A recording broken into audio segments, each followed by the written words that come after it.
जय सिया राम, जय हनुमान, जय ददरौआ धाम की। आइए ददरौआ सरकार 1008 फेसबुक, यूट्यूब और सोशल मीडिया के तमाम प्लेटफॉर्मों के माध्यम से इस समय जोड़ रहा हूं आप सभी को ददरौआ धाम की पुनीत धरा पर पूज्यपाद सद्गुरुदेव भगवान ददरौआ सरकार महाराज जी, पूज्य गुरु महाराज जी के आशीर्वाद से यहाँ पर कार्यक्रम का आयोजन प्रारंभ होने से पूर्व कुछ घंटे अभी बाकी हैं और हमारे साथ धाम के ही बगिया के सुमन आदरणीय राजन शास्त्री जी, पूर्व विद्यार्थी कहें धाम के ही, ये सारी व्यवस्था, बहुत सारी व्यवस्थाओं का इनको जो है जिम्मा दिया जाता है। क्या कुछ कहेंगे इस उत्सव के बारे में। और इस वर्ष पहली बार ऐसा हो रहा है कि ददरौआ धाम में श्री अनिरुद्धाचार्य जी महाराज का आगमन भागवत कथा के लिए, और इस कथा के साथ साथ क्या क्या कार्यक्रम रहेंगे, इस कथा का संकल्प भी इस बार थोड़ा हटकर है।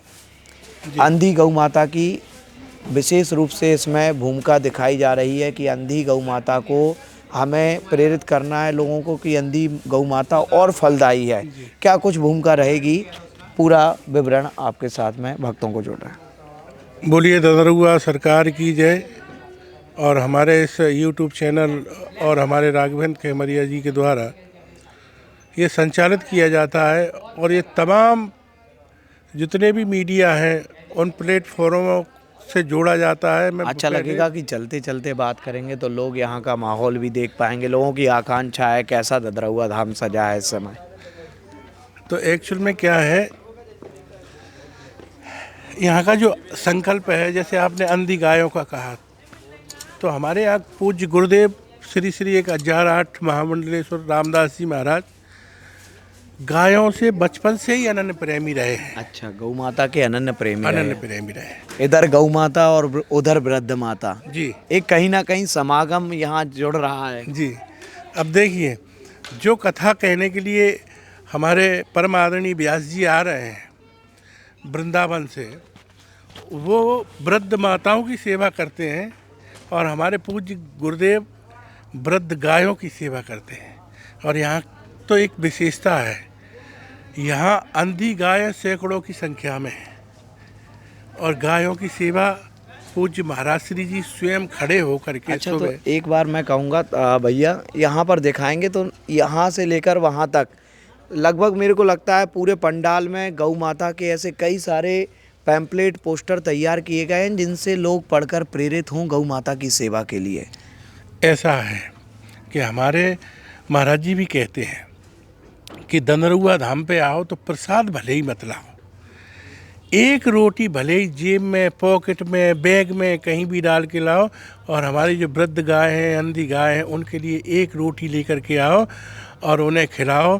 हमारी गाय माता की जब आत्मा तृप्त होगी तो निश्चित तौर पे यहाँ रोग रहेगा ही नहीं। अच्छा, रोग को दूर करने की दवा बता रहे हैं आप। एक रोटी से रोग भाग जाएंगे। हाँ, गाय को एक रोटी से ही असाध्य से असाध्य रोग भगाया जा सकता है। गाय को एक रोटी खिलाने से असाध्य रोग भाग जाएगा।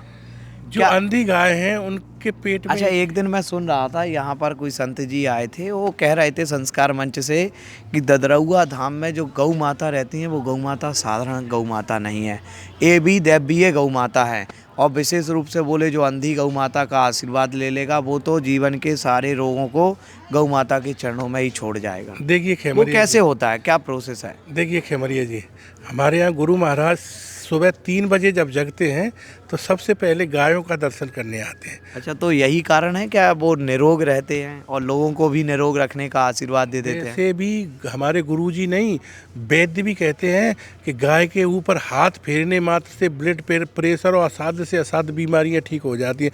जब उनका गौमूत्र सुबह मेरे गुरुदेव पीते हैं ना, तो बताइए कोई कह सकता है कि हमारे गुरुजी को वृद्धावस्था प्राप्त हुई है अभी? तो गुरुजी हमारे गायों के विशेष सेवक हैं। चलो, बहुत चर्चा जो है गायों की अंदर खिंचती जा रही है और अभी आवश्यकता है लोगों को इस पंडाल को दिखाने की। हम गंभीरता से गौ माता के विषय में घुस गए थे, लेकिन आप लोगों से एक निवेदन जरूर करूंगा मैं। आदरणीय शास्त्री जी ने जो कहा है और वही निवेदन मेरा है कि एक रोटी, भैया ने कह दिया है पॉकेट पर्स, मैं तो यह कहता हूं कि माता बहनें रोटी तो बनाती हैं, आप ये मत सोचो ये बासी रोटी है। सोमवार की रात रोटी बनाकर गौ माता के लिए अच्छे से आप रख लीजिएगा। केवल एक रोटी, आप दक्षिणा मत लाइए ददरौआ धाम में। पैसा धन दौलत मत लाइए, केवल एक रोटी गौ माता के लिए अपने पर्स में रख कर ले आइए और यहाँ जो अंधी गौ माता हैं, वृद्ध गौ माता है, उन गौ माता को आप एक रोटी खिलाकर जरूर जाइएगा। और ये दावा राजेंद्र शास्त्री जी का नहीं, अपितु मैं हृदय से विश्वास के साथ आप तमाम भक्तों से कहता हूँ कि आपको विशेष फल प्राप्त होगा। ये अनुभव मैंने किया है अपने घर से। मेरी माताजी जब भी ददरउआ धाम आती हैं तो अपने घर से वो रोटी बनाकर लाती हैं और चुपचाप कोई देख ना पाए आके गौशाला में रोटी खिला जाती हैं। कितनी लाती हैं, क्या लाती हैं, किसी को आज तक नहीं पता। एक बार चूँकि मैंने देखा, मम्मी यहाँ कहाँ जा रही हैं, तो बोली गौ माता के दर्शन करने। वहाँ जाकर रोटियाँ खिला रही, कहाँ से आई, तो बोली घर से रात में ही बना कर ले आए। तो अभी ये पंडाल में क्या बैठक व्यवस्था रहेगी, इस पर थोड़ा प्रकाश डालें।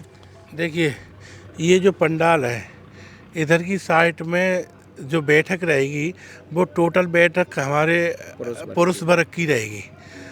इधर पूरे पुरुष वर्ग यहाँ से वहाँ तक आएंगे और ये थोड़े से ऐसे व्यक्ति हैं, असाध्य हैं, बीमारी से ग्रसित हैं, उनके लिए ये कंपाउंड बना रखा है। अच्छा, तो ऐसा भी रहेगा क्या शास्त्री जी की असाध्य रोगियों के रोग भी, जैसे बागेश्वर सरकार का दरबार लगा, शंभू डमरू वाले का दरबार लगा ददरउआ धाम में, इस बार वृंदावन के एक तरह से नटखट व्यास जी माने जाएं। अलग अलग नाम, कोई वायरल बाबा कहता है, कोई इनको वृद्ध माताओं का पुत्र कहते हैं कुछ लोग। तो क्या उनके द्वारा भी ऐसा कुछ किया जाएगा कि उनकी बीमारियां प्रत्यक्ष रूप से हनुमान जी के आशीर्वाद से दूर हों?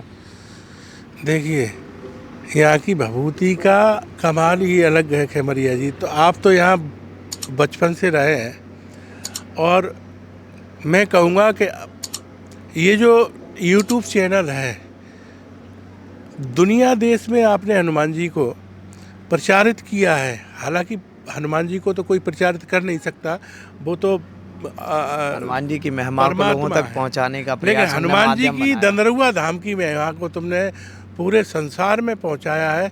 ये इसके लिए मैं बहुत बहुत धन्यवाद और साधुवाद देता हूं कि हनुमान जी ने आपको विशेष में चुना और आप जो है पूर्ण लगन से, हृदय से ये अपनी बात को वहाँ तक पहुँचाते हैं। बहुत बहुत धन्यवाद शास्त्री जी।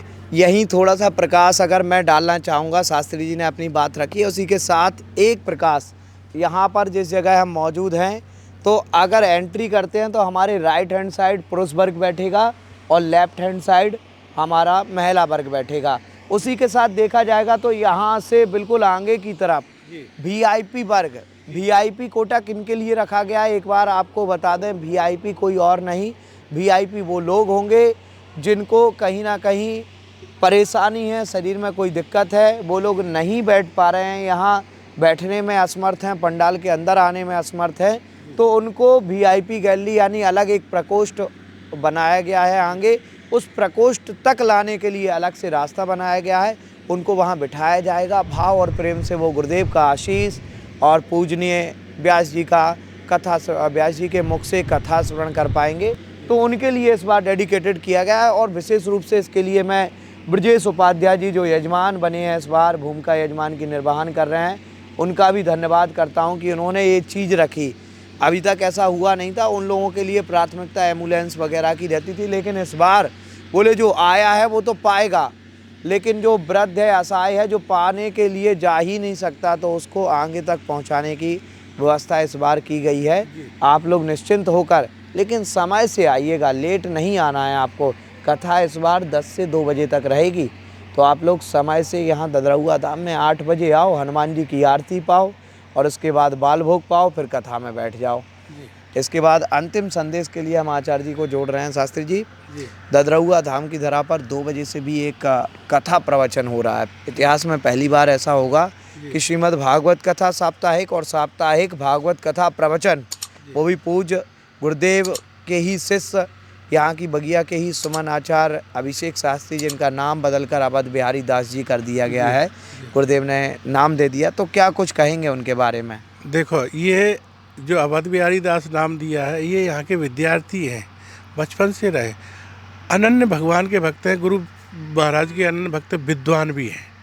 उन्होंने बहुत अच्छी तैयारी, पूज्य श्री आचार्य पूरे मध्य प्रदेश के प्रकांड विद्वान राम स्वरूप गुरु जी के माध्यम से उन्होंने शिक्षा का अध्ययन किया है और ऐसा लगता है कि उनके भाग्य में इतना बड़ा मंच पहली बार है। मुझे ऐसा लगता है कोई पूर्व प्रारब्ध है। नहीं, प्रारब्ध है। ऐसे लोग वास्तव में ही इनके पूर्व के प्रारब्ध होते हैं। ये अवतार जैसा रूप महाराज जी हमारे कहते हैं कि जो महापुरुष आते हैं ऐसे लोग अवतार बन के आते हैं इस जग में, और सनातन धर्म का ध्वजा फहराने के लिए पूरे चलो सनातन की बात हो ही गई है, मैं विस्मृत हो गया था।